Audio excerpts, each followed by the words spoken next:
Assalamualaikum warahmatullahi wabarakatuh. Hai, annyeonghaseyo yorobun. Perkenalkan, nama saya Mutifatul Hamdiah dengan NIM 221330053 dari Fakultas Dakwah jurusan Komunikasi dan Penyiaran Islam.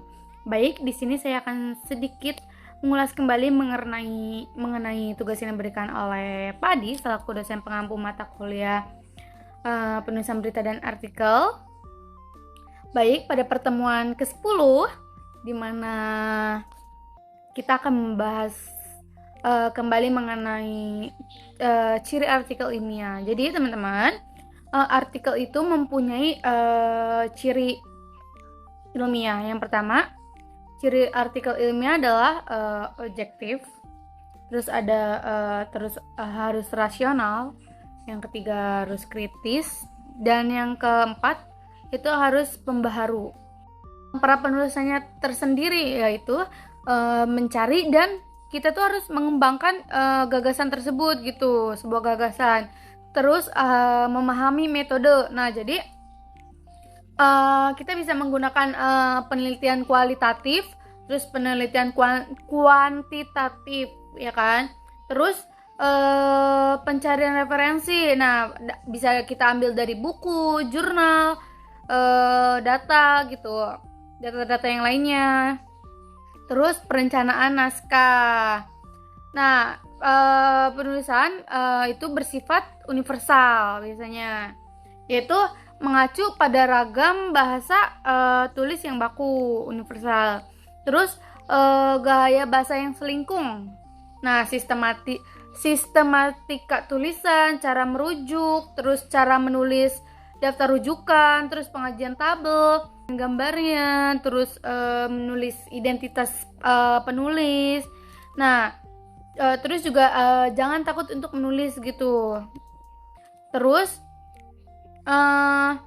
pasca penulisannya revisi naskah. Nah, biasanya tuh terdiri dari abstrak, isi, bacaan, ejaan, tanda baca, teknik penulisannya, pengkajian gambar atau tabel, terus referensi dan lain-lainnya. Terus ada penyuntingan naskah. Nah, itu untuk memperkecil kelemahan dan kesalahan di draftnya. Terus ada publikasi. Nah, nama berkala. Terus ada kelembangan penerbit, penyunting, pemantapan penampilan, gaya penulisan, terus substansi, terus keberkalaan, terus kewajiban pasca terbit. Nah, contoh jurnal yang terpublikasi yaitu ada nasional dan internasional. Nah, pada saat itu pada tanggal berapa ya? Nah, pokoknya pada saat itu di dalam kelas kita membahas mengenai terkait UAS, yaitu pembuatan jurnal. Nah, jadi pembuatan jurnal. Nah, pada pertemuan ke-10 pada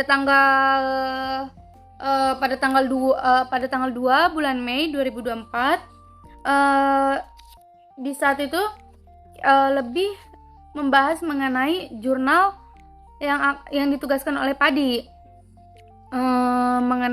Tugas jurnal itu khususnya untuk UAS. Nah, jadi kata beliau kalau kita sudah ciri mempublikasikan jurnal itu sudah dapat kayak surat LOA gitu. Nah, itu tandanya kita sudah dipublikasikan. Mungkin cukup sekian dari saya, kurang lebihnya mohon maaf. Assalamualaikum warahmatullahi wabarakatuh. Kamsahamnida yorobun. Audio Jungle.